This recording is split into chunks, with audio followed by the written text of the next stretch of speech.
بالنسبه لوليداتكم اللي كيكون فيهم الجمل وكيتعداو من المدرسه، ننصحكم باحسن باك ديال بوكسيله البنات اللي غزال يا البنات. باي باي للجمل والسيبان. عييتي لوليداتك بالفريك، عييتي لهم بلي شامبان في المستفرماسيان في لي بارافارماسي، باقي الجمل سي الجمل والسيبان كيولد وليداتك في المدرسه، وكتخافي شي جاره ولا جار يضحك لك على وليداتك. حبيبتي الجمل ما كيجيش من الوسخ، كيجي من العدوى خصوصا في المدرسه. ننصحكم البنات بهذا الزيت هذا اللي فيه مواد طبيعيه من الشاي الاخضر البنات اللي كيشموا الجمل والصيبان وكيموت في البلاصه. كديريه لوليداتك وكتدخلي تغسلي لهم في الحمام، كتخلي لهم في الشعر ديالهم نص ساعه ولا ساعه، وبامكانك تخلي لهم الزيت في شعرهم وتصيفطوهم للمدرسه.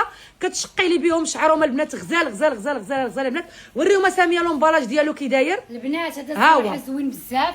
ها هو لومبالاج كتجي فيها البنات هاد القريعه ديال الزيت زوينه بزاف.